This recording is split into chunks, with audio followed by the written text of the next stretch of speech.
ಎಲ್ಲ ತರಬೇತಿದಾರರಿಗೆ ಈ ದಿನದ ತರಗತಿಗೆ ಸ್ವಾಗತ.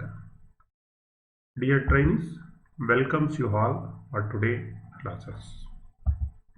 Today we will discuss another topic, that is power AXA. ಇಂದಿನ ತರಗತಿಯಲ್ಲಿ ನಾವು ಹ್ಯಾಂಡ್ AXA ಬಗ್ಗೆ ತಿಳಿದುಕೊಂಡ್ವಿ. So today we will discuss power AXA. At the end of this lesson you shall be able to state power hacksaw ಅಂದರೆ ಏನು, ಅದರ parts ಏನಿದೆ ಮತ್ತು features ಏನಿದೆ ತಿಳಿದುಕೊಳ್ಳೋಣ. And select the correct blade for different jobs. Power hacksaw blade ಹಾಗೂ ಜಾಬ್ಗೆ ತಕ್ಕಂತೆ ಯಾವ ರೀತಿ ಬ್ಲೇಡನ್ನು ಸೆಲೆಕ್ಟ್ ಮಾಡಿಕೊಳ್ಬೇಕು. State the features of power hacksaw ಬ್ಲೇಡ್ನ ಫೀಚರ್ಸ್ ಏನಿದೆ. State the features of work holding and supporting device. Power ಆಕ್ಸಾನಲ್ಲಿ ವರ್ಕನ್ನು ನಾವು ಯಾವ ರೀತಿ ಹೋಲ್ಡ್ ಮಾಡಬೇಕು, ಯಾವ್ಯಾವ ರೀತಿ ಸಪೋರ್ಟಿಂಗ್ ಡಿವೈಸನ್ನು ನಾವು ಬಳಸ್ತೀವಿ, ಅವುಗಳ ಬಗ್ಗೆ ವಿಷಯವನ್ನು ತಿಳಿದುಕೊಳ್ಳೋಣ.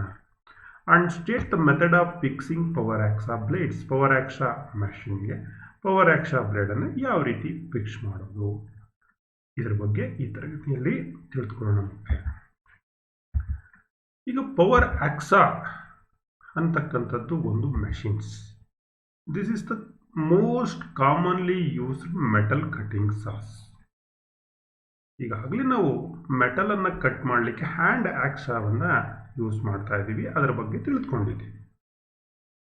ಆದರೆ ಹೆಚ್ಚು ಕ್ವಾಂಟಿಟಿ ಮೆಟಲನ್ನು ನಾವು ಕಟ್ ಮಾಡುವಂತಹ ಸಂದರ್ಭದಲ್ಲಿ ನಾವು ಪವರ್ ಆಕ್ಸಾ ಮೆಷಿನ್ಸನ್ನು ನಾವು ಬಳಸ್ತೀವಿ. ಹಾಗಾಗಿ ಏನಿಲ್ಲಿ ಪವರ್ ಆಕ್ಸಾ ನಿಮಗೆ ಚಿತ್ರದಲ್ಲಿ ಕಾಣ್ತಾ ಇದೆ, ಈ ಒಂದು ಮೆಷಿನ್ ಟೂಲನ್ನು, power hacksaw is a machine tool. It is commonly used to cut the ಮೆಟಲನ್ನು, ರೌಂಡ್ಸನ್ನು, ರಾಡ್ಸನ್ನು ಕಟ್ ಮಾಡಲಿಕ್ಕೆ ನಾವು ಈ ಪವರ್ ಆಕ್ಸಾ ಮೆಷಿನ್ಸನ್ನು ನಾವು ಬಳಸ್ತೀವಿ. ಇಂಡಸ್ಟ್ರೀಸ್ನಲ್ಲಿ, ಸಾಮಾನ್ಯವಾಗಿ ವರ್ಕ್ಶಾಪ್ನಲ್ಲಿ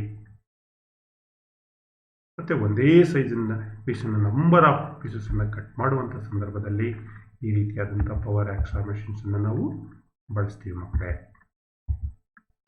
power hacksaw is a machine tool. ಆಗಲೇ ಹೇಳಿದ್ದೀನಿ, power hacksaw is a machine tool used to cut the metal stock ರಫ್ಲಿ ಟು ದ ರಿಕ್ವೈರ್ಡ್ ಲೆಂತ್. ಈಗ ನಿಮಗೆ MS ರೌಂಡ್ ಇರ್ಬೋದು, MS ಫ್ಲ್ಯಾಟ್ ಇರ್ಬೋದು, MS ಎಕ್ಸಾಗಲ್ ಇರ್ಬೋದು, ಅಥವಾ ಇನ್ನಿತರೆ ಸೇಫ್ ಇರ್ತಕ್ಕಂಥ ಒಂದು ಸ್ಟಾಕ್ ಮೆಟೀರಿಯಲ್ ಇರ್ಬೋದು, ಅದನ್ನು ನಮಗೆ ಬೇಕಾದ ರಿಕ್ವೈರ್ಡ್ ಲೆಂತ್ಗೆ ನಾವೇನು ಮಾಡ್ತೀವಿ, ರಫಾಗಿ ಅದನ್ನು ಕಟ್ ಮಾಡ್ತೀವಿ. ಈಗ ಒಂದು ಲೆಂತ್ ಅಂದರೆ ಸುಮಾರು 6 ಮೀಟರ್ ಇರುತ್ತೆ, ಅಷ್ಟನ್ನು ನಾವು ಮೆಷಿನ್ ಮೇಲೆ ಹೋಲ್ಡ್ ಮಾಡೋಕ್ಕಾಗಲ್ಲ. ಸೊ ಒಂದು ರಿಕ್ವೈರ್ಡ್ ಲೆಂತ್, ರಿಕ್ವೈರ್ಡ್ ಸೈಜ್ಗೆ ನಾವು ಅದನ್ನು ಕಟ್ ಮಾಡ್ತೀವಿ. ಹಾಗಾಗಿ ಈ ಪವರ್ ಆಕ್ಸಾನ ಮೆಟಲನ್ನು ಕಟ್ ಮಾಡಲಿಕ್ಕೆ ನಾವು ಬಳಸ್ತೀವಿ. The commonly used cut-off saw in small scale industries is power saw. ಸಾಮಾನ್ಯವಾಗಿ ಸಣ್ಣ ಇಂಡಸ್ಟ್ರೀಸ್ಗಳಲ್ಲಿ, ಸ್ಮಾಲ್ ಸ್ಕೇಲ್ ಇಂಡಸ್ಟ್ರೀಸ್ ಅಥವಾ ವರ್ಕ್ ಸಾನಲ್ಲಿ ಈ ಒಂದು ಪವರ್ ಸಾವನ್ನು ಮೆಟಲ್ ಕಟ್ ಮಾಡಲಿಕ್ಕೆ ನಾವು ಬಳಸ್ತೀವಿ. ಇನ್ನು ಈ ಪವರ್ ಆಕ್ಸಾ ಮೆಷಿನ್ಸ್ ಏನಿದೆ ಮಕ್ಕಳೇ, ಅದರಲ್ಲಿ ಏನೇನು ಎಲಿಮೆಂಟ್ಸ್ ಬರುತ್ತೆ, ಎಲಿಮೆಂಟ್ಸ್ ಅಂದರೆ ಪಾರ್ಟ್ಸ್ ನೋಡ್ತಾ ಹೋಗೋಣ. ನೋಡಿ, ಇದನ್ನು ನಾವು ಫ್ರೇಮ್ ಅಂತ ಕರಿತೀವಿ. ಇಲ್ಲಿದೆ ನೋಡಿ, ಇದು ಫ್ರೇಮ್. ಇದು ಈ ಪವರ್ ಆಕ್ಸಾ ಮೆಷಿನ್ಸ್ ರನ್ ಆಗಲಿಕ್ಕೆ ಇರ್ತಕ್ಕಂಥ ಒಂದು ಮೋಟಾರ್. ಇಲ್ಲಿ ನೋಡಿ ಆಫ್ ಆ್ಯಂಡ್ ಆನ್ ಸ್ವಿಚಸ್ ಇದೆ, ಮತ್ತು ಇಲ್ಲಿ ಒಂದು ವೈಸ್ ಕೂಡ ಇದೆ, ವರ್ಕ್ ಹೋಲ್ಡಿಂಗ್ ಡಿವೈಸ್ ಅಂತ ಅದನ್ನು ನಾವು ಕರಿತೀವಿ. ಇಲ್ಲಿ ಒಂದು ರೌಂಡ್ ಬಾರನ್ನು ಹೋಲ್ಡ್ ಮಾಡಿದರೆ that is work piece. Then ಈ ಫ್ರೇಮ್ನಲ್ಲಿ ಇರ್ತಕ್ಕಂಥದ್ದು saw blade, power hacksaw blade ಅಂತ ನಾವು ಕರಿತೀವಿ. ಮುಖ್ಯವಾಗಿ ಇಷ್ಟು parts, main parts of the power hacksaw machines. ಈ ಪವರ್ ಆಕ್ಸಾ ಮೆಷಿನ್ಸ್ ಫೀಚರ್ಸ್ ಏನು ನೋಡ್ತಾ ಹೋಗೋಣ. The power saw works like a hand hacksaw. ಈ ಪವರ್ ಆಕ್ಸಾ ಮೆಷಿನ್ಸ್ ಏನಿದೆ ಮಕ್ಕಳೇ, ಅದು ಯಾವ ರೀತಿ ವರ್ಕ್ ಆಗೋದು, ಸೇಮ್ ನಾವು ಆಕ್ಸಾಯಿಂಗನ್ನು ಯಾವ ರೀತಿ ಮಾಡ್ತೀವಿ ಅದೇ ರೀತಿ ಹ್ಯಾಂಡ್ ಆಕ್ಸಾ ರೀತಿಯೇ ಇದು ಕೂಡ ವರ್ಕ್ ಆಗುತ್ತೆ. And has arrangement for cutting during the movement in one direction and releasing pressure on the non cutting stroke. ನೋಡಿ, ಇಲ್ಲಿ ಯಾವ ರೀತಿ ಅರೇಂಜ್ಮೆಂಟನ್ನು ಮಾಡಿದ್ದಾರೆ ಅಂದರೆ, ನಾವು ಅಲ್ಲಿ ಫಾರ್ವರ್ಡ್ ಸ್ಟ್ರೋಕ್ನಲ್ಲಿ ಮಾತ್ರ ಕಟಿಂಗ್ ಆಗುತ್ತೆ, ರಿಟರ್ನ್ ಸ್ಟ್ರೋಕ್ನಲ್ಲಿ ಕಟ್ ಆಗಲ್ಲ. ಇಲ್ಲಿ during the movement in one directions either forward or reverse. ಇದನ್ನ ನೆನಪಿನಲ್ಲಿ ಇಟ್ಕೊಳ್ಳಿ, ಫಾರ್ವರ್ಡ್ ಸ್ಟ್ರೋಕ್ನಲ್ಲಾದರೂ ಇರ್ಬೋದು ಅಥವಾ ರಿವರ್ಸ್ ಸ್ಟ್ರೋಕ್ನಲ್ಲಾದರೂ ಇರ್ಬೋದು. One direction in releasing the pressure on the non cutting stroke. ಒಂದು ಸ್ಟ್ರೋಕ್ನಲ್ಲಿ ಕಟ್ ಆಗುತ್ತೆ, ಇನ್ನೊಂದು ಸ್ಟ್ರೋಕ್ನಲ್ಲಿ ಪ್ರೆಷರ್ ರಿಲೀಸ್ ಆಗುತ್ತೆ, ಅದನ್ನು ನಾನ್ ಕಟಿಂಗ್ ಸ್ಟ್ರೋಕ್ ಅಂತ ನಾವು ಕರಿತೀವಿ. ಇಲ್ಲಿ ಮಕ್ಕಳೇ, the rotary movement is converted into linear movement. ಈಗಾಗಲೇ ಹಿಂದೆ ನಾನು ನಿಮಗೆ ಒಂದು ಲೀನಿಯರ್ ಮೂಮೆಂಟನ್ನು ರೋಟ್ರಿ ಮೂಮೆಂಟ್ ಕನ್ವರ್ಟ್ ಮಾಡುತ್ತೆ ಅಂತ ಹೇಳಿದೆ. ಎಲ್ಲಿ ಬರುತ್ತೆ ಅದು? ಸೊ ಡಯಲ್ ಕ್ಯಾಲಿಪರ್ ಮಾಡುವಾಗ ಹೇಳಿದೆ ನಿಮಗೆ, ವರ್ನಿಯರ್ ಡಯಲ್ ಕ್ಯಾಲಿಪರ್ ಅಲ್ಲಿ ರ್ಯಾಕ್ ಅಂಡ್ ಪಿನಿಯನ್ ಮೆಕ್ಯಾನಿಸಮ್ಸ್ ಇದೆ. ಅಲ್ಲಿ ಏನಾಗುತ್ತೆ, ರೋಟ್ರಿ ಮೂಮೆಂಟ್, ಇದು ಲೀನಿಯರ್ ಮೂಮೆಂಟನ್ನು ರೋಟ್ರಿ ಮೂಮೆಂಟ್ ಆಗಿ ಕನ್ವರ್ಟ್ ಮಾಡುತ್ತೆ ಮೆಕ್ಯಾನಿಸಮ್ ಅಂತ. ಆದರೆ ಇಲ್ಲಿ ಮಕ್ಕಳೇ, the rotary motions of the motor, ನೋಡಿ ಇಲ್ಲಿ ಮೋಟಾರ್ ಏನಾಗ್ತಾ ಇದೆ, rotary movement, and it is converted into linear movement. ಅಂದರೆ ಹೀಗೆ ಯಾವ ರೀತಿ ನೀವು ಸಾಯಿಂಗನ್ನು ಹಿಂದೆ ಮುಂದೆ ಮಾಡ್ತೀರಿ ಹ್ಯಾಂಡ್ ಆ್ಯಕ್ಷನ್, ಆ ರೀತಿ ಮಾಡಲಿಕ್ಕೆ ಇಲ್ಲಿ ಒಂದು ಮೆಕ್ಯಾನಿಸಮ್ ಬಳಸಿದ್ದಾರೆ. ಆ ಮೆಕ್ಯಾನಿಸಮನ್ನು ನಾವೇನಂತ ಕರಿತೀವಿ, ಕ್ರ್ಯಾಂಕ್ ಮೆಕ್ಯಾನಿಸಮ್ ಅಂತ ಕರಿತೀವಿ. So the rotary motion of the motor is converted into linear motion by A crank mechanism. The required cutting pressure is obtained hydraulically or by an adjustable weight. So ಇಲ್ಲಿ cutting ಮಾಡಲಿಕ್ಕೆ ಅಲ್ಲಾದರೂ ನಾವೇನು ಮಾಡ್ತೀವಿ ಮಕ್ಕಳೇ, hand ಆ್ಯಕ್ಷನಲ್ಲಿ manual ಆಗಿ ಪ್ರೆಷರನ್ನು apply ಮಾಡ್ತೀವಿ cutting ಸ್ಟ್ರೋಕ್ನಲ್ಲಿ. ಆದರೆ ಇಲ್ಲಿ ಆ ಪ್ರೆಷರನ್ನು ಅಪ್ಲೈ ಮಾಡ್ತಕ್ಕಂಥದ್ದು ಹೈಡ್ರಾಲಿಕ್ ಆಯಿಲ್ ಇಂದ, ಅಥವಾ ಕೆಲವು ಸಂದರ್ಭದಲ್ಲಿ ಅಡ್ಜಸ್ಟಬಲ್ ವೆಯ್ಟನ್ನು ಹಾಕಿರ್ತಾರೆ ಆ ಪ್ರೆಷರನ್ನು ಅಪ್ಲೈಯನ್ನು ಮಾಡಲಿಕ್ಕೆ. During the non cutting motion the blade will B lifted away from the work. ಏನು ನಾನ್ ಕಟಿಂಗ್ ಮೂಮೆಂಟ್ ಏನಿದೆ ಅಲ್ಲಿ ಕಟ್ ಆಗಲ್ಲ, ಪ್ರೆಷರ್ ಏನಾಗುತ್ತೆ, ರಿಲೀಸ್ ಆಗುತ್ತೆ. ಹಾಗಾಗಿ ಬ್ಲೇಡ್ ಏನಾಗುತ್ತೆ, ಲಿಫ್ಟ್ ಆಗುತ್ತೆ, ವರ್ಕ್ಗಿಂತ ಮೇಲ್ಗಡೆ ಲಿಫ್ಟ್ ಆಗುತ್ತೆ. That is the system. ಇದರದ್ದು ಮುಖ್ಯವಾದಂಥ features. A clamping device or a vice holds work firmly. ಇಲ್ಲಿ ಪವರ್ ಆ್ಯಕ್ಷನಲ್ಲಿ ವರ್ಕನ್ನು ಅಷ್ಟೇ ನಾವು ರಿಜಿಡ್ಡಾಗಿ ಹೋಲ್ಡ್ ಮಾಡೋದು ಕೂಡ ಬಹಳ ಮುಖ್ಯ. ಸೊ ವರ್ಕನ್ನು ಒಂದು ಕ್ಲ್ಯಾಂಪಿಂಗ್ ಡಿವೈಸ್ ಇರ್ಬೋದು ಅಥವಾ ವೈಸ್ ಇರ್ಬೋದು, ವೈಸ್ನಲ್ಲಿ ಹೋಲ್ಡಿಂಗನ್ನು ನಾವು ಮಾಡ್ತೀವಿ. ದೆನ್ ಪವರ್ ಆ್ಯಕ್ಷ ಬ್ಲೇಡ್ ಬಗ್ಗೆ ಒಂದು ಸ್ವಲ್ಪ ತಿಳ್ಕೊಳ್ಳೋಣ. Power hacksaw blade important power hacksaw ಮೆಷಿನ್ಸ್ನಲ್ಲಿ. ಯಾವ ರೀತಿ ನಾವು ಹ್ಯಾಂಡ್ ಆ್ಯಕ್ಷ ಫ್ರೇಮ್ಗೆ ಹ್ಯಾಂಡ್ ಆ್ಯಕ್ಷ ಬ್ಲೇಡನ್ನು ಫಿಕ್ಸ್ ಮಾಡ್ತೀವೋ ಅದೇ ರೀತಿ ಇಲ್ಲಿ ಪವರ್ ಆ್ಯಕ್ಷನಲ್ಲಿ ಫ್ರೇಮ್ ಅಂತ ಇದೆ, ಸಿ ಸೇಪ್ನಲ್ಲಿ ಇದೆಯಲ್ಲ, ಅಲ್ಲಿ ಪವರ್ ಆ್ಯಕ್ಷ ಬ್ಲೇಡನ್ನು ನಾವೇನು ಮಾಡ್ತೀವಿ, ಫಿಕ್ಸ್ ಮಾಡ್ತೀವಿ. ಈ ಚಿತ್ರದಲ್ಲಿ ನಿಮಗೆ ಕಾಣಿಸ್ತಾ ಇದೆ ನೋಡಿ, ಇದು power hacksaw blade. The power hacksaw blades are selected depending on the machine and the type of the work. ಈ ಪವರ್ ಆ್ಯಕ್ಷ ಬ್ಲೇಡನ್ನು ಯಾವ ರೀತಿ ಸೆಲೆಕ್ಟ್ ಮಾಡ್ಕೊಳ್ತೀವಿ ಅಂದರೆ, ಮೆಷಿನ್ ಮತ್ತು ಯಾವ type of work and the type of the work on hand, ನಮ್ಮ ಕೈಯಲ್ಲಿ ಯಾವ ಥರದ ವರ್ಕನ್ನು ನಾವು ಮಾಡ್ತಾ ಇದ್ದೀವಿ ಅನ್ನೋದ್ರ ಮೇಲೆ ಈ ಪವರ್ಸ್ ಆಫ್ ಬ್ಲೇಡನ್ನು ನಾವು ಸೆಲೆಕ್ಟನ್ನು ಮಾಡ್ಕೊಳ್ತೀವಿ. The blades are made up of low alloy steel or high speed steel or fully hardened. ನಿಮಗೆ ಗೊತ್ತು ಮಕ್ಕಳೇ, ಹ್ಯಾಂಡ್ ಆ್ಯಕ್ಷ ಬ್ಲೇಡ್ ಮಾಡುವಾಗ ಹೇಳಿದ್ದೆ, ಆ್ಯಕ್ಷ ಬ್ಲೇಡ್ನಲ್ಲಿ ಹ್ಯಾಂಡ್ ಆ್ಯಕ್ಷ ಬ್ಲೇಡ್ನಲ್ಲಿ ಎರಡು ಥರ ಇದೆ, ಒಂದು ಹಾಲಾರ್ಡ್ ಬ್ಲೇಡ್, ಒಂದು ಫ್ಲೆಕ್ಸಿಬಲ್ ಬ್ಲೇಡ್ ಅಂತ. ಇಲ್ಲಿ ಪವರ್ ಆ್ಯಕ್ಷ ಬ್ಲೇಡ್ನಲ್ಲಿ ಆಲ್ ಹಾರ್ಡ್ ಬ್ಲೇಡನ್ನು ನಾವು ಯೂಸ್ ಮಾಡ್ತೀವಿ. So it is made out of HSS or any other alloy steel. HSS high speed ಸ್ಟೀಲ್ನಲ್ಲೂ ಮಾಡ್ತಾರೆ, ಮತ್ತು ಇತರೆ ಅಲಾಯ್ ಮಿಶ್ರ ಲೋಹಗಳಿಂದನೂ ಕೂಡ ಈ ಪವರ್ ಆ್ಯಕ್ಷ ಬ್ಲೇಡನ್ನು ಮ್ಯಾನುಫ್ಯಾಕ್ಚರಿಂಗ್ ಮಾಡ್ತಾರೆ. ಪವರ್ ಆ್ಯಕ್ಷ ಬ್ಲೇಡ್ನಲ್ಲಿ ಒಂದು ಫಾರ್ ಡಿಫ್ರೆಂಟ್ ಮೆಟೀರಿಯಲ್ಸ್, ಬೇರೆ ಬೇರೆ ಮೆಟೀರಿಯಲ್ಸ್ಗೆ ಬೇರೆ ಬೇರೆ ಪಿಚ್ ಅನ್ನು ನಾವು ಯೂಸ್ ಮಾಡ್ತೀವಿ.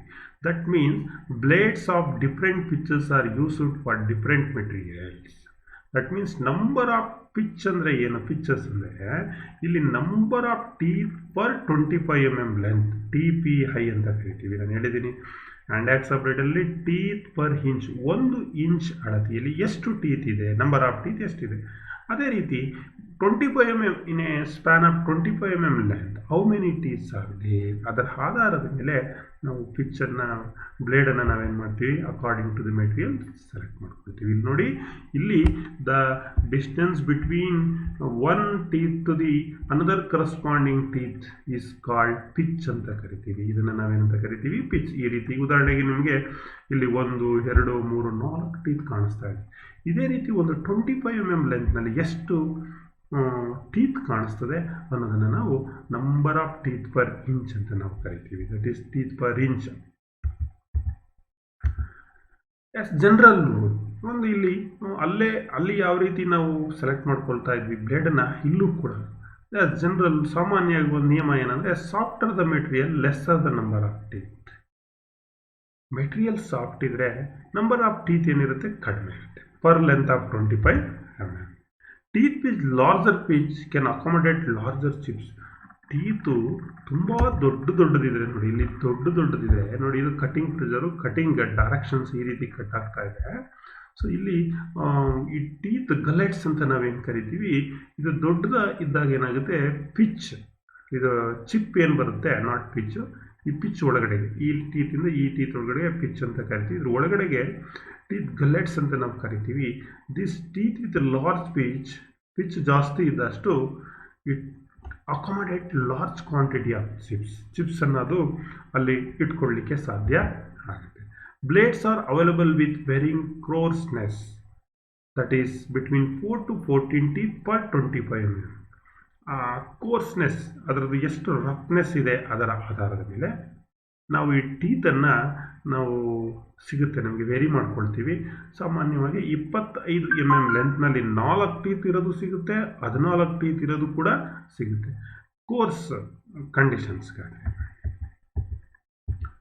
So the coarse pitch blades are also used while cutting large section of stock, as this will help in greater chip clearance and increased penetrations. ಈ ಕೋರ್ಸ್ ಪಿಚ್ ಅಂತ ಏನು ಕರಿತೀವಿ, ಈ ಕೋರ್ಸ್ ಪಿಚ್ ಬ್ಲೇಡ್ಸ್ ಅನ್ನು ನಾವು large stock material ಅನ್ನು cut ಮಾಡಲಿಕ್ಕೆ use ಮಾಡ್ತೀವಿ. This will help in greater chip clearance. Chip ಅದನ್ನು ಕೋರ್ಸ್ ಅಂದರೆ ಟೀತ್ ತುಂಬ ದೂರ ಇರೋದ್ರಿಂದ, ಡಿಸ್ಟೆನ್ಸ್ ಜಾಸ್ತಿ ಇರೋದ್ರಿಂದ ಚಿಪ್ಪನ್ನು ಅಲ್ಲಿ ಹಿಡಿದಿಟ್ಕೊಳ್ಳಿಕ್ಕೆ ಜಾಸ್ತಿ ಆಗುತ್ತೆ. ಹಾಗಾಗಿ ಇದರಲ್ಲಿ ಜಾಸ್ತಿ ಚಿಪ್ ಕ್ಲಿಯರೆನ್ಸ್ ಇರುತ್ತೆ ಮತ್ತು ಪೆನಿಟ್ರೇಷನ್ಸ್ ಕೂಡ ಚೆನ್ನಾಗೇ ಆಗುತ್ತೆ. For cutting hard materials, example tool steel and thin material, a 14 piece blade is recommended. ಈ ಉದಾಹರಣೆಗೆ ಕಡಿಮೆ ಟೀತ್ ಇರತಕ್ಕಂಥದ್ದು coarse, hard that is called soft ಮೆಟಲ್ಗೆ ಕಡಿಮೆ ಟೀತ್ ಇರತಕ್ಕಂಥದ್ದನ್ನು ಯೂಸ್ ಮಾಡ್ತೀವಿ. ಸೊ ಆಡ್ ಮೆಟೀರಿಯಲನ್ನು ಕಟ್ ಮಾಡಲಿಕ್ಕೆ ಮತ್ತು ಥಿನ್ ಮೆಟೀರಿಯಲ್ನ ಕಟ್ ಮಾಡಲಿಕ್ಕೆ ನಾವು ಸಾಮಾನ್ಯವಾಗಿ 14 ಪಿಚ್ ಇರ್ತಕ್ಕಂಥ, ಅಂದರೆ 25 mm, ಇದಕ್ಕೆ 14 ಪಿಚ್ ಇರ್ತಕ್ಕಂಥ ಒಂದು ಬ್ಲೇಡ್ಸನ್ನು ನಾವು ಬಳಸ್ಕೊಳ್ತೀವಿ. ಫಾರ್ ಜನರಲ್ ಪರ್ಪಸ್ ಸಾಯಿಂಗ್, ಸಾಮಾನ್ಯವಾಗಿ ಜನರಲ್ ಪರ್ಪಸಸ್ ಆಕ್ಸಾ ಮಾಡಲಿಕ್ಕೆ ಪವರ್ ಆ್ಯಕ್ಷನಲ್ಲಿ 10 ಪಿಚ್ ಬ್ಲೇಡನ್ನು ನಾವು ಯೂಸ್ ಮಾಡ್ತೀವಿ. ವಿಲ್ ಬಿ ನೋಡಿ, ಇದು ನಿಮಗೆ ಇಲ್ಲೊಂದು ಚಿತ್ರದಲ್ಲಿ ಕೊಟ್ಟಿದ್ದೀನಲ್ಲ, ಇದು 10 TPI ಅಂತ ಇದೆ. 10 ಟೀತ್ ಪರ್ ಇಂಚ್ ಲೆಕ್ಕ ಹಾಕ್ಬೋದು. 1 2 3 4 5 6 7 8 9 10 ಅಂತ 1 ಇಂಚ್ನಲ್ಲಿ 10 ಟೀತ್ ಇರುತ್ತೆ. That is called 10 pitch blade ಅಂತ ನಾವು ಅದನ್ನು ಕರಿತೀವಿ ಮಕ್ಕಳೇ. So that can be used general purposes. ಸಾಮಾನ್ಯವಾಗಿ 4 ರಿಂದ 14 ಟೀಕು. 4 ಅಂದರೆ ಕೋರ್ಸು, ಅದರಲ್ಲಿ ಜಾಸ್ತಿ ಚಿಪ್ ಕ್ಲಿಯರೆನ್ಸ್ ಇರುತ್ತೆ, ಗ್ರೇಟರ್ ಚಿಪ್ ಕ್ಲಿಯರೆನ್ಸ್ ಇರುತ್ತೆ. ಸೊ ಸ್ವಲ್ಪ ಆಡ್ ಮೆಟೀರಿಯಲ್ ಆದರೆ 10 ಟೀತನ್ನು ಯೂಸ್ ಮಾಡ್ತೀವಿ ಜನರಲ್ ಆಗಿ ಸಾಮಾನ್ಯವಾಗಿ. ಈ ಬ್ಲೇಡನ್ನು ಸೆಲೆಕ್ಟ್ ಮಾಡಿಕೊಳ್ಳುವ while selecting blades makes your at least 2 teeth of the blades will be contact with the work at all times. So ಈ ಒಂದು ರೂಲ್ ನೋಡಿ, ಹ್ಯಾಂಡ್ ಆ್ಯಕ್ಷಾ ಫ್ರೇಮ್ನಲ್ಲೂ ಇದೆ ರೂಲು, ಪವರ್ ಆ್ಯಕ್ಷನಲ್ಲೂ ಇದೆ rule. At least minimum 2 teeths are contact to the work. ನೋಡಿ, ಇಲ್ಲಿ 2 teeth ಆದರೂ ಏನಾಗಬೇಕು, ವರ್ಕ್ಗೆ ಕಾಂಟ್ಯಾಕ್ಟ್ ಆಗಬೇಕು. ಇಲ್ಲಾಂದರೆ what will happen, if less than 2 teeth are in contact with the work, ಏನಾಗ್ಬೋದು ಹಾಗಾದರೆ? ಕಾಂಟ್ಯಾಕ್ಟ್ ಆಗಲಿಲ್ಲ 2 ಟೀತ್ ಅಂದರೆ, work can be caught in the tooth gullet and cause the breakage to the blade.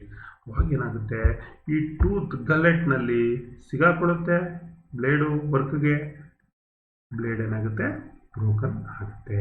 ಹಾಗಾಗಿ ಎಚ್ಚರಿಕೆಯಿಂದ ಇರಬೇಕು. At least minimum 2 teeths contact to the work surface. ಇಲ್ಲಿ ಇನ್ನೊಂದು blade clearance ಅಂತ ಕರಿತೀವಿ. ಈಗ ಇನ್ ಜನರಲ್ ಹ್ಯಾಂಡ್ ಆಕ್ಸಾ ಫ್ರೇಮನ್ನು ಅಲ್ಲಿ ಬಳಸುವಾಗ ಅಲ್ಲಿ ಏನು ಬ್ಲೇಡ್ ಏನು ಥಿಕ್ನೆಸ್ ಇದೆ ಅದಕ್ಕಿಂತ ನಾವು ಕಟ್ ಮಾಡ್ತಕ್ಕಂಥ ಗ್ಯಾಪ್ ಏನಿದೆ ಜಾಸ್ತಿ ಬರ್ತಾ ಇತ್ತು. ಸೊ ಅಲ್ಲಿ ಬ್ಲೇಡ್ ಕ್ಲಿಯರೆನ್ಸ್ ಇತ್ತು. ಅದು ಹೇಗೆ ಕ್ಲಿಯರೆನ್ಸ್ ಆಯಿತು ನೋಡಿ, ಇಲ್ಲಿ ಕೊಟ್ಟಿದ್ದಾರೆ ನೋಡಿ, ಇಲ್ಲಿ ಬ್ಲೇಡ್ ಹೋಗ್ತಾ ಇದೆ, ಆ ಕಡೆ ಕ್ಲಿಯರೆನ್ಸ್ ಇದೆ. Because of why clearance? So in order to jamming the teeth, ಒಂದೇ ಸೈಜ್ ಇದ್ದರೆ, ಟೀತ್ ಎಲ್ಲ ಒಂದೇ ನೇರ ಇದ್ದರೆ ಏನಾಗುತ್ತೆ, ಬ್ಲೇಡು ಜಾಮ್ ಆಗೋಗುತ್ತೆ. ಇದನ್ನು ಅವಾಯ್ಡ್ ಮಾಡಲಿಕ್ಕೆ ಮತ್ತು ಚಿಪ್ ಕ್ಲಿಯರೆನ್ಸನ್ನು ಕೊಡಲಿಕ್ಕೆ the teeth of the saw blades are offset or waved ಅಂತ ಕರಿತೀವಿ. ಸ್ಟ್ಯಾಗ್ರಿಂಗ್ ಆಫ್ ಟೀತ್ ಅಂತ ಹಿಂದೆ ತಿಳ್ಕೊಂಡಿದ್ವಿ ನಾವು ಹ್ಯಾಂಡ್ ಆಕ್ಸಾ ಬ್ಲೇಡಲ್ಲಿ, ಸ್ಟ್ಯಾಗ್ರಿಂಗ್ ಆಫ್ ಸಾ ಅಂತ ತಿಳ್ಕೊಂಡಿದ್ದೀವಿ. ಅದೇ ರೀತಿ ಇಲ್ಲಿ ಬ್ಲೇಡನ್ನು ಜಾಮಿಂಗ್ ಆಗೋದನ್ನು ಅವಾಯ್ಡ್ ಮಾಡಲಿಕ್ಕೆ, ಚಿಪ್ ಕ್ಲಿಯರೆನ್ಸ್ಗೆ ಈಸಿ ಮಾಡಿಕೊಳ್ಳಿಕ್ಕೆ ಬ್ಲೇಡ್ ಸೆಟ್ಟಿಂಗ್ ಆಪ್ಷನ್ ಏನು ಮಾಡಿದ್ದಾನೆ, ಆಫ್ಸೆಟ್ ಮಾಡಿದ್ದಾನೆ ಅಥವಾ ವೇವ್ ಮಾಡಿದ್ದಾನೆ. That is called of staggering of ಟೀತಲ್ಲಿ ವೇವ್ ಸೆಟ್ ಇರುತ್ತೆ ಮತ್ತು ಆಫ್ಸೆಟ್ ಇರುತ್ತೆ. ಸೊ ಇಲ್ಲಿ ನೀವು ಎರಡನ್ನೂ ನೋಡ್ತಾ ಇದ್ದೀವಿ. ಇಲ್ಲಿ clearance due to set, clearance due to waviness. ಇದು ವೇವ್ನೆಸ್ಸು, ಇದು ಆಫ್ಸೆಟ್ ಅಥವಾ ಸ್ಟ್ಯಾಗರ್ಡ್ ಆಫ್ಸೆಟ್ ಅಂತ ನಾವು ಕರಿತೀವಿ. ಇನ್ನು ಬ್ಲೇಡನ್ನು ಯಾವ ರೀತಿ ಸ್ಪೆಸಿಫೈ ಮಾಡೋದು? The power hacksaw blades are specified according to the length. ಅದರದ್ದು ಉದ್ದ ಎಷ್ಟು? ಉದ್ದ ಅಂದರೆ ಇಲ್ಲಿ ಮಕ್ಕಳೇ the distance between the centre of two teeths. Two holes ಇದೆ actually, this is two holes. ಇಲ್ಲಿ ಏನು ಸೆಂಟರ್ ಇದೆ, ಒಂದು ಮೂಮೆಂಟ್,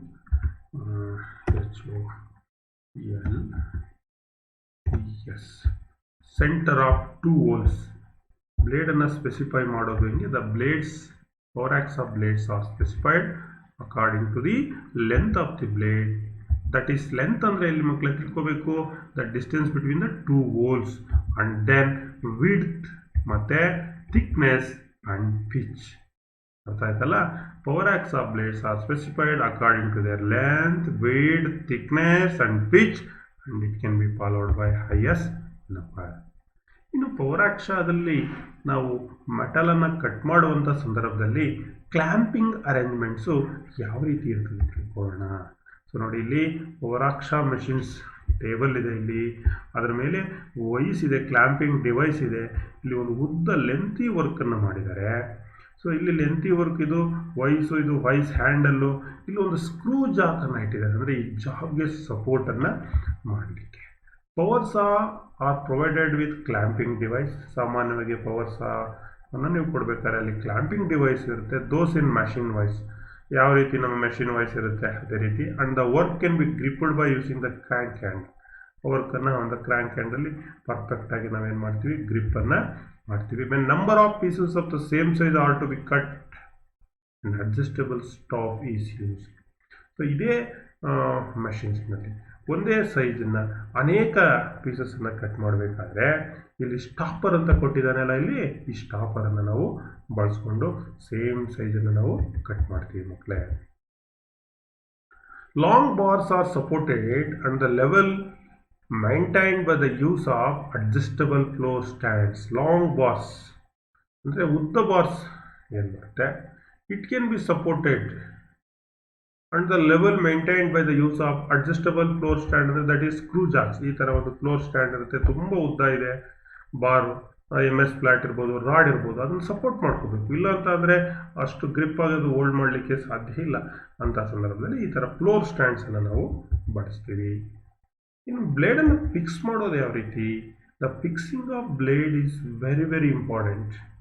ನೋಡಿ, ಇಲ್ಲಿ ಇದು ಪವರ್ ಆಕ್ಸಾ ಮೆಷಿನ್ಸು. ಇಲ್ಲಿ ಆ ಫ್ರೇಮ್ ಮೇಲೆ ಬ್ಲೇಡನ್ನು ಯಾವ ಡೈರೆಕ್ಷನ್ಸ್ಗೆ ಫಿಕ್ಸ್ ಮಾಡಬೇಕು, ಟೀತನ್ನು ಯಾವ ಡೈರೆಕ್ಷನ್ಸ್ಗೆ ಫಾರ್ವರ್ಡ್ ಮಾಡಬೇಕು ಅಂತ ಕೊಟ್ಟಿರ್ತಾನೆ, ಅದನ್ನು ನೋಡಿಕೊಂಡು ಮಾಡಬೇಕು. ಇಲ್ಲಿ ಪವರ್ ಆಕ್ಸಾ ಬ್ಲೇಡನ್ನು ಫಿಕ್ಸ್ ಮಾಡಿದ್ದಾರೆ, ಇಲ್ಲಿ ಟೆನ್ಷನ್ ಸ್ಕ್ರೂ ಇದೆ, ನಟ್ ಇದೆ, ಅದನ್ನು ಸರಿಯಾಗಿ ಟೈಟ್ ಮಾಡಬೇಕು, ಟೆನ್ಷನ್ಸ್ ಇರಬೇಕು. ಮತ್ತು ಕೂಲೆಂಟ್, ಬ್ಲೇಡನ್ನು ನಾವು ಇಲ್ಲಿ ಆಕ್ಸಾಯಿಂಗ್ ಮಾಡುವಾಗ ಕೂಲೆಂಟನ್ನು, ಕಟಿಂಗ್ ಫ್ಲೂಯಿಡನ್ನು ಉಪಯೋಗಿಸೋದು ಕೂಡ ತುಂಬ important. Otherwise blade will be worn out, ಬೇಗ ಅದು ಹೀಟ್ ಆಗಿ ಫ್ರಿಕ್ಷನ್ಸ್ಗೆ ಬೇಗ ಬ್ಲೇಡ್ ಏನಾಗ್ಬೋದು, ಸೌದೋಗ್ಬೋದು. So the blades are mounted on frame using a ಸ್ಕ್ರೂಸನ್ನು ಯೂಸ್ ಮಾಡಿ ಮೌಂಟ್ ಮಾಡ್ತೀವಿ. The teeth of the blade should point towards the correct directions depending on the type of machine. The blade either cuts on the forward or on the return stroke. So ಯಾವ ಡೈರೆಕ್ಷನ್ಸ್ಗೆ ಅದು cutting directions ಇರುತ್ತೋ ಆ ಡೈರೆಕ್ಷನ್ಸ್ಗೆ ನಾವೇನು ಮಾಡಬೇಕಾಗುತ್ತೆ, ಬ್ಲೇಡನ್ನು fix ಮಾಡಬೇಕಾಗುತ್ತೆ. ಅದನ್ನು frame ಮೇಲೂ ಕೊಟ್ಟಿರ್ತಾರೆ, ಅಥವಾ ಅದರ ಕಟಿಂಗ್ ಡೈರೆಕ್ಷನ್ಸ್ ಯಾವುದು ನಾವು ತಿಳ್ಕೊಂಡು ಆ ಡೈರೆಕ್ಷನ್ಸ್ಗೆ ಬ್ಲೇಡನ್ನು ಮೌಂಟ್ ಮಾಡಬೇಕಾಗುತ್ತೆ.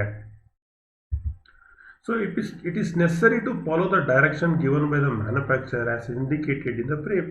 ಸೊ ಕೆಲವು ಸಂದರ್ಭದಲ್ಲಿ ಮ್ಯಾನುಫ್ಯಾಕ್ಚರರ್ಸ್ ಅವರು ಯಾವ ಮೆಷಿನ್ಸನ್ನು ತಯಾರು ಮಾಡಿರ್ತಾರೆ ಅವರು ಬ್ಲೇಡನ್ನು ಯಾವ ರೀತಿ ಫಿಕ್ಸ್ ಮಾಡಬೇಕು ಅನ್ನೋದನ್ನು ಆ ಫ್ರೇಮ್ ಮೇಲೆ ಮೆನ್ಷನ್ಸನ್ನು ಮಾಡಿರ್ತಾರೆ, ಇಂಡಿಕೇಟನ್ನು ಮಾಡಿರ್ತಾರೆ. Tension of the blade using the tensioning device. ಇಲ್ಲಿ ಟೆನ್ಷನನ್ನು ಕೊಡಲಿಕ್ಕೆ ನಟ್ ಇದೆ, ಅದನ್ನು ಕರೆಕ್ಟಾಗಿ ನಾವೇನು ಕೊಡಬೇಕು, ಟೆನ್ಷನನ್ನು ಕೊಡಬೇಕಾಗುತ್ತೆ. ಇನ್ನು ಪೌರಾಕ್ಷಗೆ ಸಂಬಂಧಪಟ್ಟ ಹಾಗೆ ಏನೇನು ಪ್ರಿಕಾಷನ್ಸ್ ವೈಲ್ ಮೆಷಿನ್ ಸಾಯಿಂಗ್ ಸಂದರ್ಭದಲ್ಲಿ ಯಾವ್ಯಾವ ಪ್ರಿಕಾಷನ್ಸನ್ನು ನಾವು ತೆಗೆದುಕೊಳ್ಬೇಕು ಅನ್ನೋದು ಕೂಡ ಇಲ್ಲಿ ಬಹಳ ಮುಖ್ಯವಾದಂಥ ಪ್ರಶ್ನೆ ಬರುತ್ತೆ. So while taking measurements of the work, ನೀವು ಪೌರಾಕ್ಷನಲ್ಲಿ ವರ್ಕ್ ಮೆಜರ್ಮೆಂಟನ್ನು ತೆಗೆದುಕೊಳ್ಬೇಕಾದ್ರೆ ಆಲ್ವೇಸ್ ಸ್ಟಾಪ್ ದ ಮೆಷಿನನ್ನು ನಿಲ್ಲಿಸಿ ವರ್ಕನ್ನು ನೀವು ಮೆಜರ್ಮೆಂಟನ್ನು ಮಾಡ್ಬೋದು. Projecting ends of the work should well guarded so that safety may be provided others.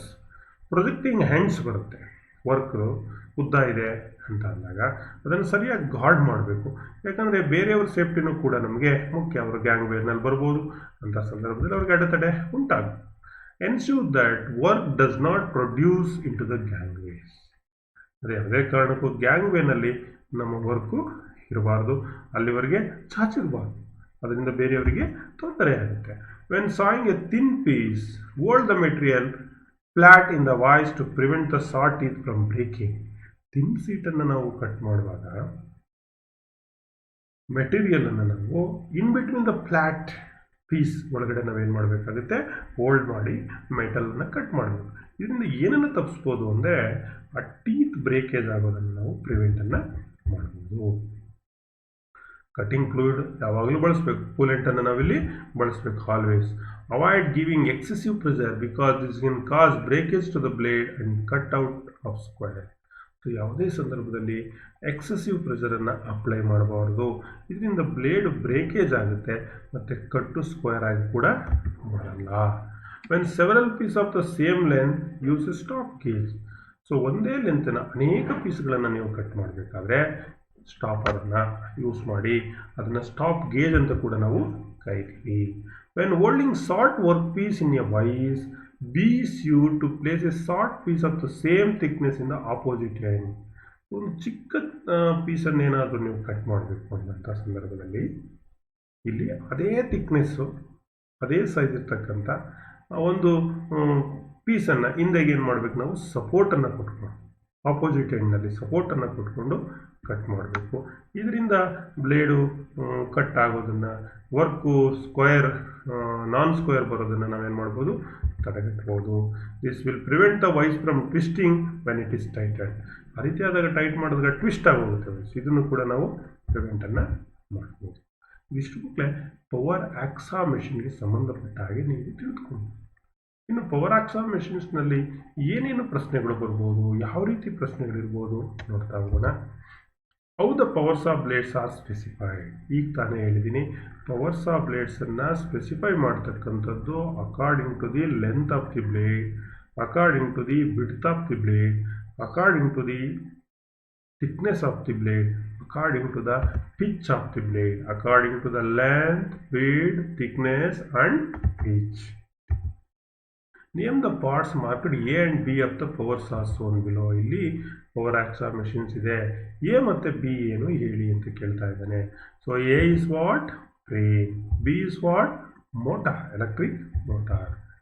So name the part marked A and B, the clamping set of shown in figure. ಇಲ್ಲಿ ಒಂದು clamping ಅನ್ನು ಮಾಡಿದ್ದಾರೆ, ಇಲ್ಲಿ A ಏನು B ಏನು ಹೇಳಬೇಕು. So A is called Jack, screw Jack, job support ಮಾಡಲಿಕ್ಕೆ ಇಟ್ಟಿದ್ದಾರೆ. B is called stopper, that is called stop gauge ಅಂತ ಕೂಡ ಅದನ್ನು ನಾವು ಕರಿತೀವಿ. It is adjustable. State the functions of part A, part B of the clamping setup soon. Part A functions ಏನು, part B ಏನು ಅಂದರೆ ಎ ಬಂದು to maintain level of the work with machine ಬೇಸ್ಗೆ ವರ್ಕನ್ನು ಹಾರಿಜಾಂಟಲ್ ಆಗಿ ಇಟ್ಕೊಳ್ತಕ್ಕಂಥದ್ದು, ಲೆವೆಲ್ನಲ್ಲಿ ಇಟ್ಕೊಳ್ತಕ್ಕಂಥದ್ದಕ್ಕೆ ಸಹಾಯವನ್ನು ಮಾಡುತ್ತೆ. ಯಾವುದು, ಸ್ಕ್ರೂ ಜಾಕ್. ಇನ್ನು ಎರಡನೆಯದು to cut number of piece of the same size, this adjustable stopper is use. ಇಲ್ಲೊಂದು ಅಡ್ಜಸ್ಟಬಲ್ ಸ್ಟಾಪರ್ ಕೊಟ್ಟಿದ್ದಾನೆ, ಒಂದೇ ಸೈಜನ್ನು ಪೀಸನ್ನು ಕಟ್ ಮಾಡಲಿಕ್ಕೆ ಇದು ಬಹಳ ಉಪಯುಕ್ತಕ್ಕೆ ಬರುತ್ತೆ. So what provision is made with the power saw blade to avoid ಜಾಮಿಂಗನ್ನು ಅವಾಯ್ಡ್ ಮಾಡಲಿಕ್ಕೆ ಏನು ಪ್ರಾವಿಷನ್ ಮಾಡಿದ್ದಾನೆ? Blade teeths are offset or wave. Yes, blade ಟೀತನ್ನು ಏನು ಮಾಡಿದ್ದಾನೆ, ಸ್ಟ್ಯಾಗರಿಂಗ್ ಮಾಡಿದ್ದಾನೆ, ಆಫ್ಸೆಟ್ ಅಥವಾ ವೇವ್. ಅದರಿಂದ ಬ್ಲೇಡ್ ಜಾಮಿಂಗ್ ಆಗೋದನ್ನು ನಾವು ತಪ್ಪಿಸ್ಬೋದು. While selecting a blade for power saw, a minimum how many teeth are to be in contact with the workout all the time? Eshtitu minimum 2 teeth. At least a minimum 2 teeth ought to be in contact with the work, otherwise the blade will break off. So now the popular choose the correct answer. Multiple choice questions na nodta hogona. What is the name of the part marked X? ಇಲ್ಲಿ X ಅಂತ mark ಮಾಡಿದ್ದಾರೆ ಮಕ್ಕಳೇ, ಇದೇನು ಅಂತ ಹೇಳಿ. So A is vice, B is saw blade, C is frame, D is work piece. So that is what, that is frame. ಅಂದರೆ which is correct? A C. ಏನು correct? C. Frame ಯಾವುದರಿದೆ? ಸಿನಲ್ಲಿದೆ. So yes, C is the correct frame. ಇಲ್ಲಿ X ಅಂತ ತೋರಿಸಿರೋದೇನಿದು? Frame ಮಕ್ಕಳೇ. So what is the name of the part marked X? ಇದನ್ನು ಕೂಡ ತೋರಿಸಿದ್ದೀನಿ, ನೋಡೋಣ ಆನ್ಸರ್. ಟೀತ್ ಅಂತಾನೆ, pitch, length and clearance angle. So that is what? That is pitch of the blade. B is the correct answer. Which material is used to make power axa blade? Tool steel, high speed steel, mild steel and medium carbon steel. The power axa blade is made out of HSS, high speed steel. Yes, B is the correct answer. Which part is used in power axa when a number of pieces of the same size is to be cut? ಒಂದೇ ಲೆಂತ್ನ ಜಾಸ್ತಿ ಪೀಸಸನ್ನು cut ಮಾಡಬೇಕಾದ್ರೆ ಏನನ್ನು ಬಳಸ್ತೀವಿ? That is top. ನೋಡೋಣ, screw jack, clamping device, vice handle, adjustable stopper. So that is one and only adjustable stopper. D is the correct answer. So what is the name of the saw set shown in figure? Jamming ಆಗಲಿಕ್ಕೆ ಇಲ್ಲೊಂದು ರೀತಿಯಾದಂಥ ಸಾ setting ಮಾಡಿದ್ದಾರೆ, clearance ಅನ್ನು ಮಾಡಿದ್ದಾರೆ. ಇದು ಯಾವುದು ಅಂತ ಹೇಳಬೇಕು? This is zigzag, straight, wave set, staggered set ಅಂತ ಇದೆ. Which is correct? This is called wave set. ಎಂಥ ಸೆಟ್ ಇದು ಮಕ್ಕಳೇ? ಇದು ವೇವ್ ಸೆಟ್, ಅಲೆಯಾಗಿ ಇರ್ತಕ್ಕಂಥದ್ದು. What is the use of saw setting in hacksaw blade shown in figure? ಇಲ್ಲಿ ಒಂದು ಕೊಟ್ಟಿದ್ದಾನೆ. ಸೊ ಇದು ಯಾವ ರೀತಿ ಸಾ ಸೆಟ್ ಅಂತ ಹೇಳಬೇಕು? Rough cutting and to cut quickly, better finishing, to provide for chip clearance. ಇಲ್ಲಿ ಈ ರೀತಿ ಕ್ಲಿಯರೆನ್ಸ್ ಇದೆಯಲ್ಲ, so which is correct? It is called D. ನೋಡಿ ಮಕ್ಕಳೇ, ಬ್ಲೇಡ್ನಲ್ಲಿ ಕ್ಲಿಯರೆನ್ಸನ್ನು ಕೊಡಲಿಕ್ಕೆ, ಚಿಪ್ ಕ್ಲಿಯರೆನ್ಸನ್ನು ಕೊಡಲಿಕ್ಕೆ, ಬ್ಲೇಡು ಫ್ರೀಯಾಗಿ ಮೂವ್ಮೆಂಟ್ ಆಗೋದನ್ನು ಮಾಡಲಿಕ್ಕೆ, ಜಾಮಿಂಗನ್ನು ಅವಾಯ್ಡ್ ಮಾಡಲಿಕ್ಕೆ ಎರಡು ಥರ ಸಾ ಸೆಟ್ಟನ್ನು ಮಾಡ್ತಾರೆ.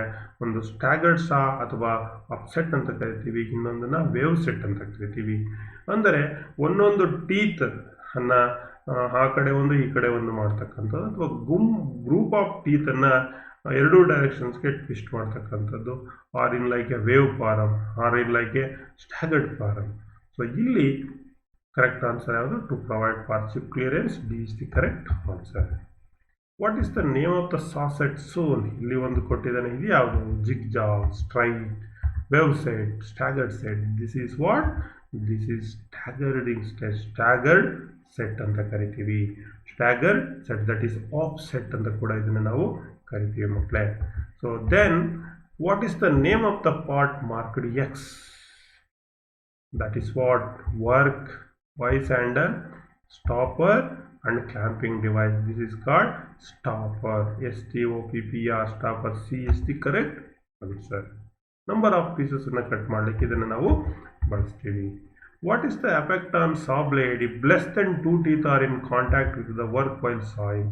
ಸಾಯಿಂಗ್ ಮಾಡಬೇಕಾದ್ರೆ 2 ಟೀತು ವರ್ಕ್ಗೆ ಕಾಂಟ್ಯಾಕ್ಟ್ ಆಗಿಲ್ಲ ಅಂದರೆ ಏನಾಗುತ್ತೆ ಅಂತ ಕೇಳ್ತಾ ಇದ್ದಾನೆ. ಬ್ಲೇಡ್ ಬ್ಲೆಂಡ್ ಆಗುತ್ತೆ ಅಂತ ಹೇಳ್ತಾನೆ. Worn out of blade, teeth will be blunt, breakage of blade. What will happen? Blade will B breakage. Blade ಏನಾಗುತ್ತೆ?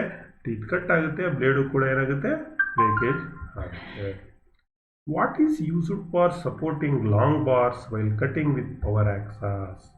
ಲಾಂಗ್ ಬಾರ್ಸನ್ನು ಸಪೋರ್ಟ್ ಮಾಡಲಿಕ್ಕೆ ಏನನ್ನು ಬಳಸ್ತಾರೆ? Stopper, clamping device, vice handle, adjustable floor stand. ಏನನ್ನು ಬಳಸ್ತಾರೆ ಮಕ್ಕಳೇ? ಅಡ್ಜಸ್ಟಬಲ್ ಫ್ಲೋರ್ ಸ್ಟ್ಯಾಂಡನ್ನು ಬಳಸ್ತಾರೆ. That is screw jacks, which is correct. D is the correct answer. How many number of teeth of the blade will be in contact with the workpiece while cutting? 1 teeth, 2 teeth, 4 teeth, 3 teeth. ಎಷ್ಟು teeth contact ಆಗಬೇಕು ಅಂತ ಹೇಳಿದ್ದೀನಿ? That is 2 teeth. Minimum ಎಷ್ಟು ಟೀತು? 2 ಟೀತು ವರ್ಕ್ಗೆ contact ಆಗಬೇಕು. B is the correct answer. What is the name of the metal cutting saw soan in figure? ಇಲ್ಲಿ ಚಿತ್ರದಲ್ಲಿರ್ತಕ್ಕಂಥ machines ಏನು? Power saw, circular saw, counter saw, horizontal band saw. This is power saw machine, power Akzo machine. A is the correct answer. ಮಕ್ಕಳೇ, ಈ ರೀತಿ ಪ್ರಶ್ನೆಗಳನ್ನು ನಿಮಗೆ ಎಕ್ಸಾಮ್ನಲ್ಲಿ ಕೇಳ್ತಾರೆ. So sir, ನೀವೇನು ಮಾಡಿ ಪ್ರಿಪೇರ್ ಆಗಬೇಕು. ಸೊ ಇದಕ್ಕೆ ಹೆಚ್ಚಿನ ನಿಮಗೆ ಮಾಹಿತಿಗಾಗಿ ನಿಮಿ ಪಿಟ್ಟರ್ ಫಸ್ಟ್ ಇಯರ್ ಬುಕ್ನಲ್ಲಿ ಪವರ್ ಆಕ್ಸಾ ಬಗ್ಗೆ ಇದೆ, ತಿಳ್ಕೊಳ್ಳಿ. ಮತ್ತು ಇದಕ್ಕೆ ಸಂಬಂಧಪಟ್ಟ multiple choice questions first year ಅಸೈನ್ಮೆಂಟ್ನಲ್ಲಿದೆ, ಅಲ್ಲಿ ನೀವು ರೆಫರ್ ಮಾಡಿ. Thanks to one and all for hearing us till now. ಎಲ್ಲರಿಗೂ ಧನ್ಯವಾದಗಳು ಮತ್ತು ಎಲ್ಲರಿಗೂ ಶುಭವಾಗಲಿ.